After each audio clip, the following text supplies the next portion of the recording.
Bom, pessoal, então nós retornamos aqui, né, para a parte final do estudo do sistema de endomembranas. E aí, né, a gente já falou do retículo endoplasmático, falamos do complexo de Golgi, suas propriedades, não é isso? Ultraestrutura do complexo de Golgi.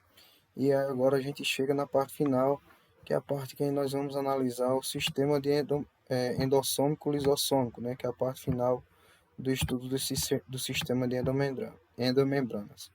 Então aqui, esse sistema endossômico lisossômico tem como a principal organela os lisossomos, né? Que são organelas responsáveis por aquilo que a gente chama de digestão celular, certo? São aquelas organelas que a gente chama que são responsáveis por aquele processo de digestão celular. Esses lisossomos, pessoal, como vocês podem ver, geralmente na literatura diz que ele tem um formato de circunferência, né, formato esférico. Mas aí vocês podem perceber nessa visualização aqui de uma fotografia eletrônica, não é isso, de microscópio de varredura, que ele tem, além desse formato esférico, uns formatos mais irregulares, né, nem tão esféricos como a literatura já vem citando, né. Então, a outra estrutura dessas organelas, elas são compostas por uma única membrana, certo? É uma única membrana lipoproteica, tá ok? Similar que a gente encontra na membrana plasmática das células, é, contudo é uma única membrana, certo? Geralmente eles são esféricos, mas aí vocês podem perceber que eles também possuem tamanhos irregulares, como vocês podem ver aqui nessa imagem aqui de microscópio de varredura. E ainda eles possuem também eletrodensidade variável. O que seria isso? Dependendo da visualização que você esteja tendo, dependendo da lâmina que você esteja utilizando em um processo de visualização em microscópio eletrônico de varredura, você pode encontrar essa organela mais transparente e um pouco mais densa, né? Isso aí vai variar de acordo com o material que está sendo digerido dentro, dentro desse lisossomo. Então, dependendo do material que estiver sendo digerido dentro desse lisossomo, você vai poder ter uma eletrodensidade variável, mais eletrodenso ou menos eletrodenso, mais claro na visualização ou mais opaco, mais escuro, com a visualização dos seus contornos de melhor maneira, tá certo? A composição química ele é formado por uma membrana lipoproteica, uma única membrana lipoproteica, ao contrário da membrana que reveste a célula, a membrana plasmática, que é uma dupla membrana, e essa membrana ela tem uma espessura de 1 a 7 nanômetros. Ainda, pessoal, como eu já havia dito para vocês, essa organela é responsável por aquele processo que a gente chama de digestão celular. Então, dentro dela, existe uma porção de enzimas, não é isso? Existe uma porção de enzimas que vão ajudar a metabolizar vários tipos de compostos orgânicos. Então, nós vamos ter proteases, nucleases, lipases, glicosidases. Então, uma infinidade de enzimas, mais ou menos em torno de a literatura cita que a gente tem mais ou menos em torno de uns 50 tipos de enzimas, e elas são especializadas em metabolizar, né, esses compostos orgânicos. E aí, proteases que vão metabolizar as proteínas, nucleases que vão metabolizar ácidos nucleicos, lipases que vão metabolizar lipídios e glicosidases que vão metabolizar vários tipos de glicídios, vários tipos de carboidratos. Uma característica importante, né, dessa organela é que o meio no seu interior tem que ser um meio ácido para que essas enzimas elas sejam ativadas. Então, todas essas enzimas aqui que eu falei para vocês, esses tipos de enzimas que eu falei para vocês, elas só vão estar ativadas dentro do lisossomo quando esse lisossomo alcançar um pH em torno de 5, um pH que é bastante ácido. E aí esse pH ácido ele é garantido por uma bomba que está presente na sua membrana, que a gente chama de bomba de hidrogênio. Então, essa bomba de hidrogênio, como toda proteína transportadora, né, como toda proteína transportadora que utiliza ATP, ela vai passar o hidrogênio contra o gradiente de concentração. Então, o que é que eu quero dizer? Eu quero dizer que dentro do lisossomo, você já vai ter uma grande concentração de H+. você já vai ter uma grande concentração de H+. E o que é que essa bomba faz? Ela faz o H+ ir de onde ele tem mais para onde tem menos? Não. Ela puxa o H+ de onde tem menos, que é o meio externo, de onde tem menos, que é o meio externo, digamos que aqui tenha 3, para onde tem mais, digamos que aqui tenha 30.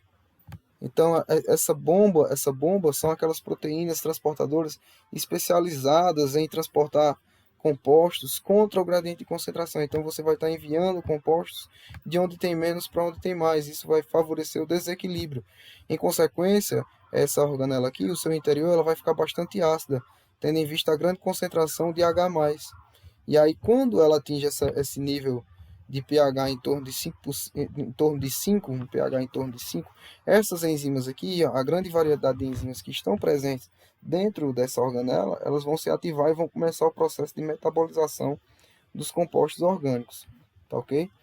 Outra característica também, pessoal, que a gente pode ressaltar é que se dentro dessa organela nós possuímos proteases e lipases, por que essas mesmas proteases e essas mesmas lipases elas não digerem, elas não metabolizam a célula, né?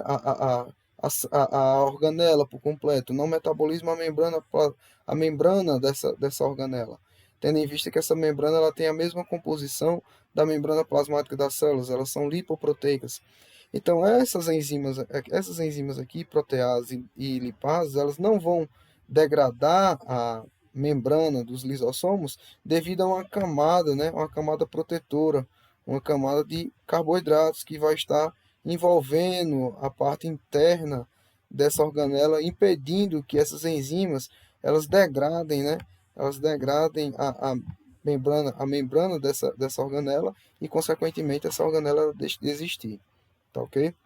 Então, estamos aqui as características principais dos lisossomos, sua outra estrutura, explicando um pouquinho, né, como é que essas enzimas que estão presentes nos lisossomos, elas atuam, e a sua variedade também.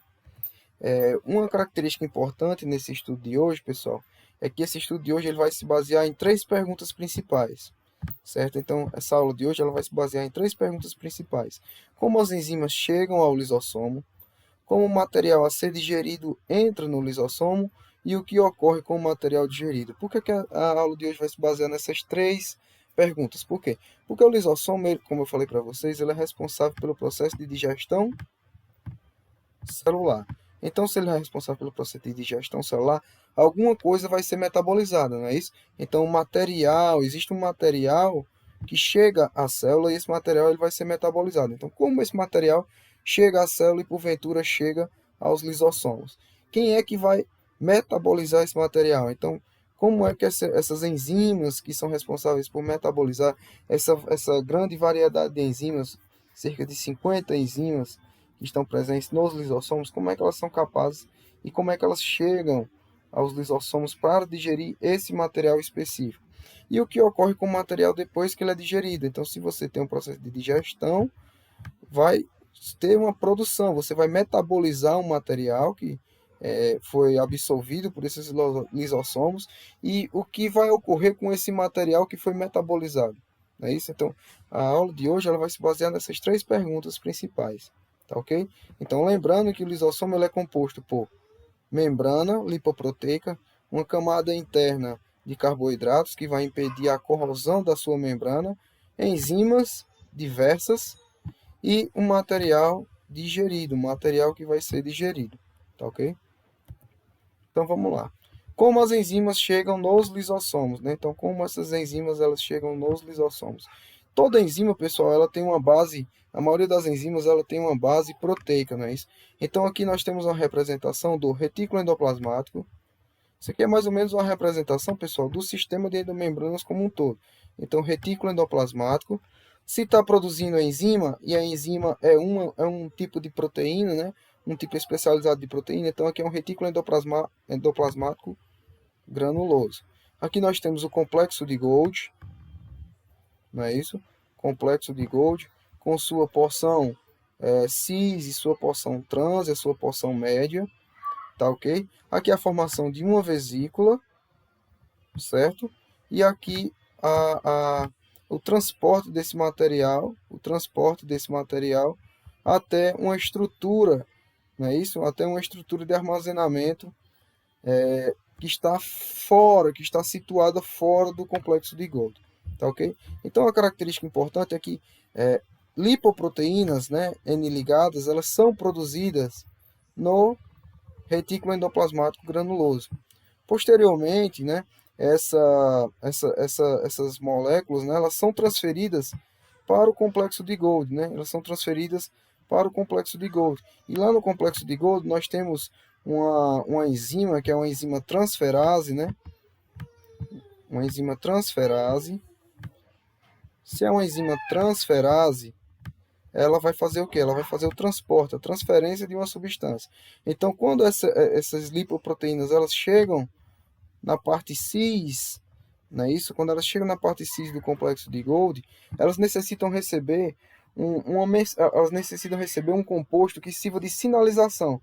Por quê? Porque nem toda proteína que é produzida no retículo endoplasmático, ela vai ser enviada para o lisossomo, ela vai ser enviada para formar uma enzima no lisossomo. Então, essas proteínas que necessitam serem enviadas para o lisossomo, elas têm que ter alguma sinalização, elas têm que ter alguma diferenciação estrutural para que o complexo de Golgi ele identifique que essa proteína ela vai para o lisossomo, essa outra proteína aqui ela vai ser exocitada para fora da célula, essa outra proteína ela vai ser utilizada no metabolismo dentro da célula e assim sucessivamente. Então essa enzima aqui, a N-acetilglicosamina fosfotransferase, ela tem essa função de transferir, de fazer essa transferência, né, de uma porção do complexo de Golgi para outra porção do complexo de Golgi, tá ok?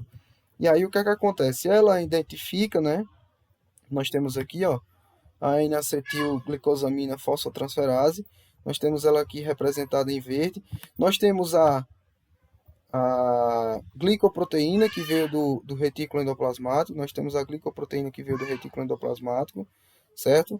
E aí, pessoal, aqui a glicoproteína que veio do retículo endoplasmático, e aí essa N-acetilglicosamida fosfotransferase, ela vai colocar uma porção,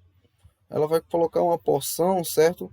De uma outra molécula, ela vai colocar uma porção de outra molécula ligada a essa glicoproteína que veio do retículo endoplasmático. É o que eu falei para vocês, a questão da sinalização. A proteína que vai se tornar uma enzima e vai ser enviada não é isso? Para os lisossomos, ela tem que ter uma estrutura que faça com que o complexo de Golgi a identifique, não é isso? Ela tem que ser diferenciada. Então, quem é que vai contribuir com essa diferenciação? Quem vai contribuir com essa diferenciação é a N-acetilglicosamina fosfotransferase. Por quê? Porque ela vai adicionar uma estrutura que tem em si um grupo fosfato, dois grupos fosfato na realidade. Então ela vai adicionar uma estrutura a essa glicoproteína, e aí quando ocorre essa adição dessa estrutura, essa glicoproteína agora, ela vai ser reconhecida. Essa glicoproteína agora que é chamada agora de pré-enzima, não é isso? Então quando essa glicoproteína ela recebe essa estrutura de identificação, ela recebe essa marca, ela recebe esse composto para ser identificada, certo? Para poder o complexo de Golgi, que ela que tem que ser enviada para o lisossomo e não, por exemplo, para fora da célula. Então, quando ela recebe essa estrutura aqui de identificação, ela passa a ser chamada de pré-enzima, ela se torna uma pré-enzima, certo? E aí, pessoal, é onde entra, né? É onde entra a glicosaminidase, né, que é uma outra enzima. Essa glicosaminidase, ela é uma outra enzima que vai fazer uma pequena diferenciação, nessa estrutura aqui, ó, tá ok? E, consequentemente, essa pequena diferenciação vai fazer com que o complexo de Golgi identifique essa glicoproteína e envie essa glicoproteína para os lisossomos. Contudo, é anexado essa glicosaminidase, ela tem uma importância, ela tem uma certa importância que ela vai fazer uma pequena diferenciação nessa estrutura dessa glicoproteína. Para quê? Para que essa estrutura ela possa se encaixar na membrana do complexo de Golgi, e aí, ao se encaixar a membrana do complexo de Golgi, ela possa ser transportada por meio de uma vesícula. Então, essa estrutura aqui, ó, que tem a formação da manose 6-fosfato, essa estrutura que vai ser utilizada, né, para o encaixe, né, na parte trans do retículo do complexo de Golgi, né, da rede de Golgi. Essa estrutura aqui é a parte que vai encaixar no complexo de Golgi. E ao encaixar no complexo de Golgi, você vai ter a formação dessas vesículas. Essa vesícula vai capturar essa pré-enzima e vai enviar para porções que vão dar origem aos lisossomos. Então, só para recapitular, pessoal, onde é que é fabricada essas enzimas, né? Então, essas enzimas, elas inicialmente, elas são glicoproteínas. Essas glicoproteínas, elas são formadas no retículo endoplasmático granuloso, não é isso? Porque se ela é uma glicoproteína, não é isso? A glicoproteína N ligada, ela vai ser formada no retículo endoplasmático granuloso.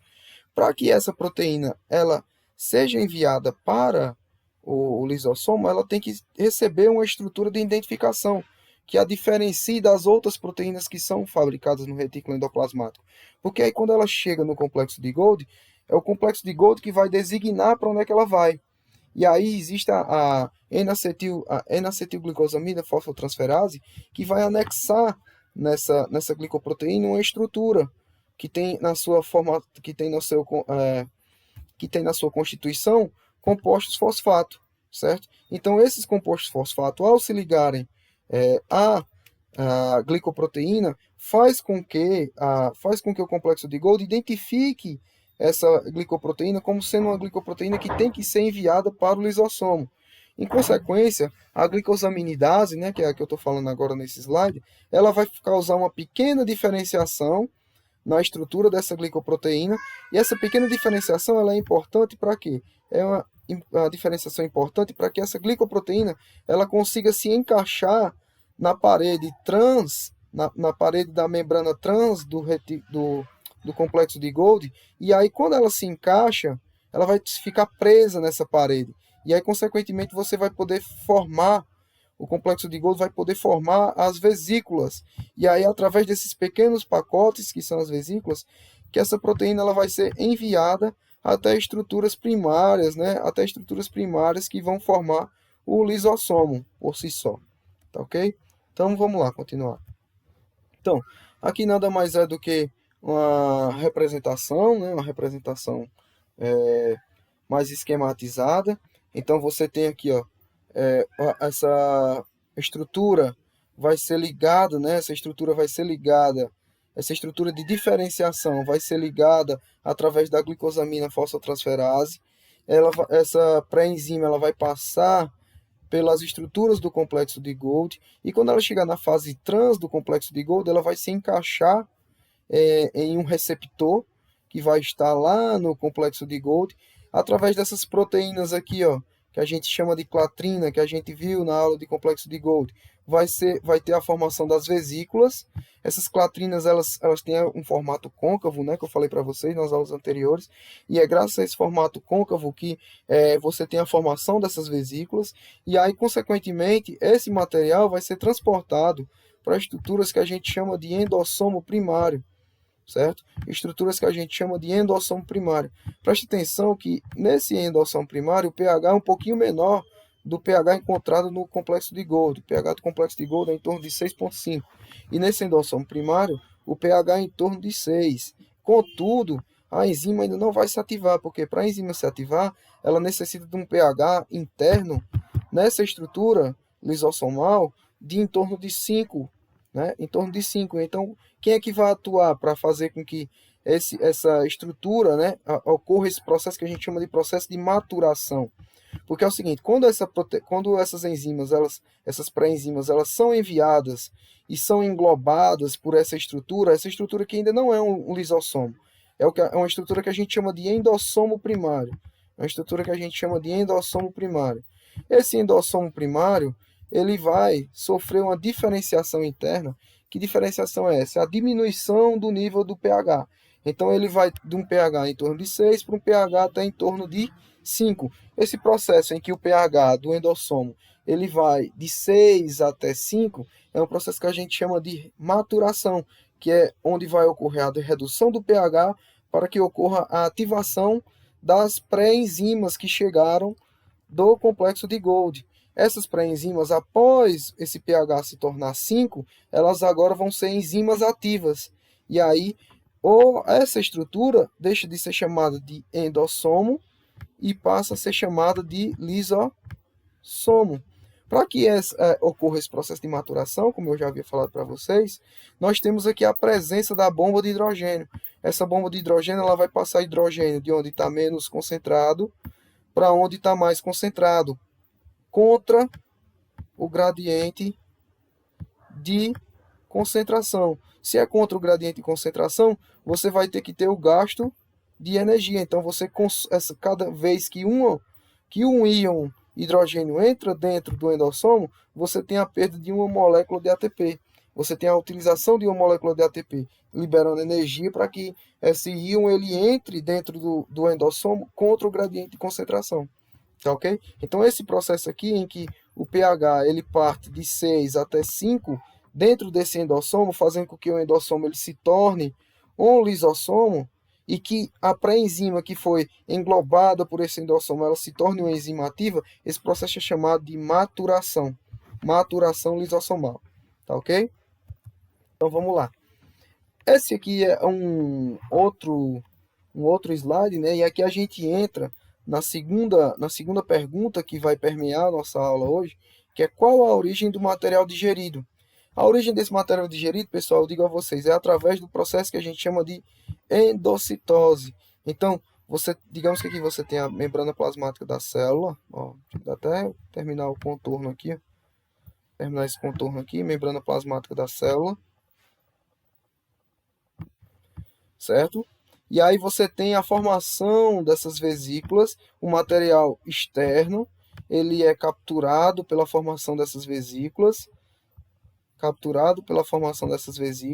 Essas vesículas elas se desprendem da membrana plasmática da célula e é enviado para essa estrutura que a gente chama de endossomo primário. Lembrando, pessoal, que às vezes as substâncias que são absorvidas, né, que são englobadas pela célula, às vezes elas não são necessariamente digeridas, elas podem ser armazenadas. Então, o que é que acontece aqui? Esse conjunto de vesículas que estão sendo retiradas da membrana plasmática, carregando substâncias externas à célula, elas vão se agrupar em um endossomo que a gente chama de endossomo primário.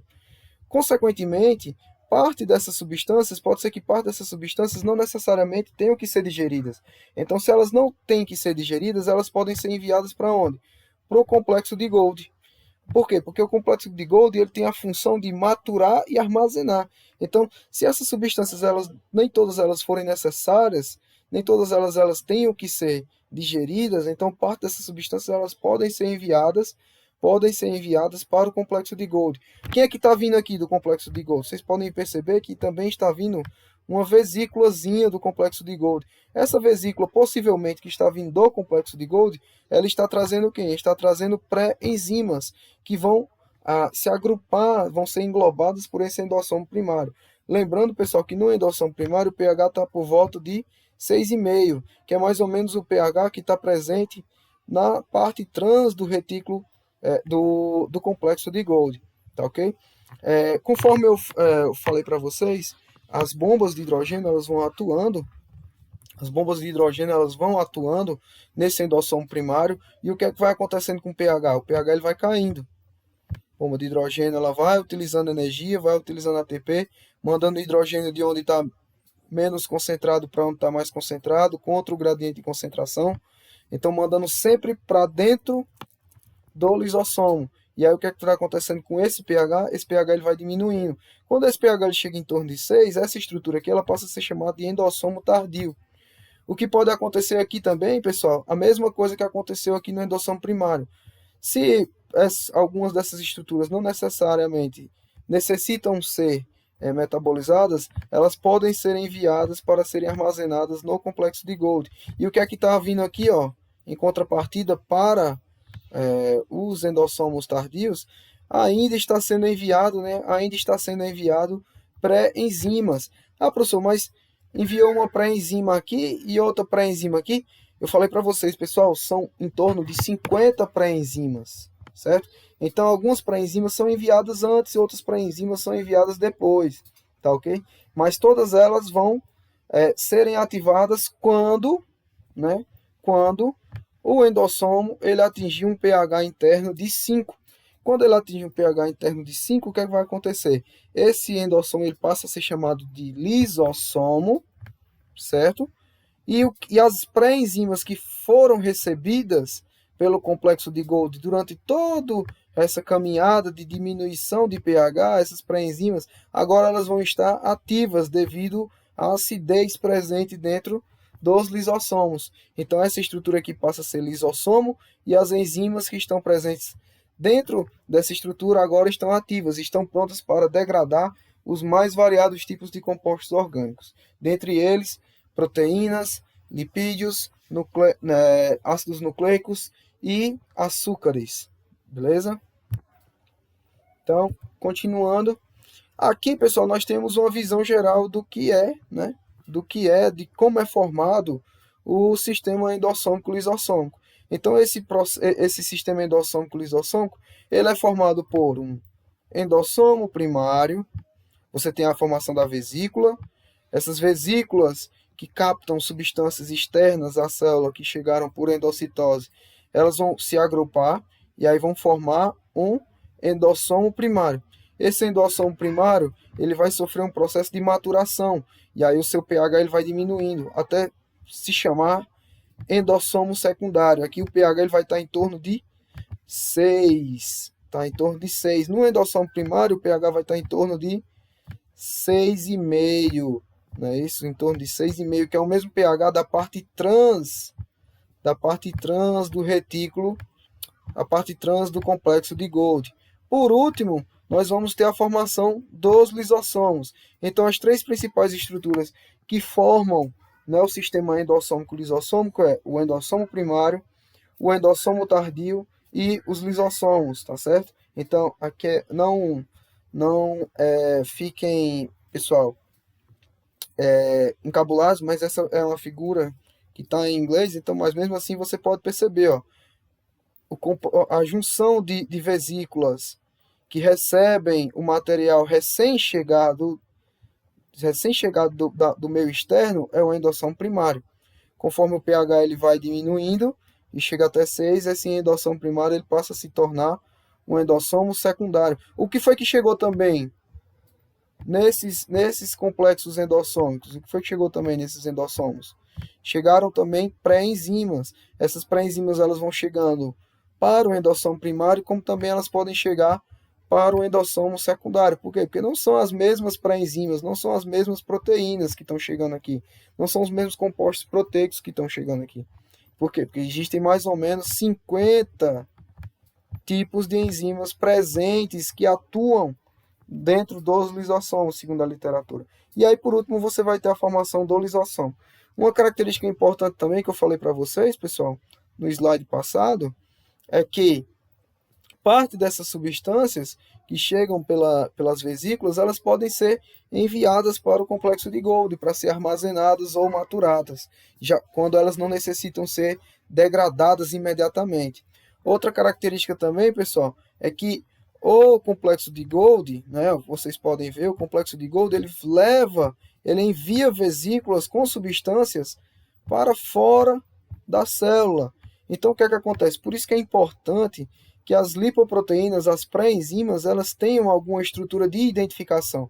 Porque você tem aqui a formação de várias estruturas proteicas no retículo endoplasmático granuloso. Essas estruturas proteicas elas são enviadas para o complexo de Golgi para serem maturadas. Contudo, como é que o complexo de Golgi ele vai diferenciar quem é que vai para o lisossomo e quem é que vai para fora da célula, por exemplo. Então é por isso que existem aquelas estruturas, aquelas enzimas presentes dentro do complexo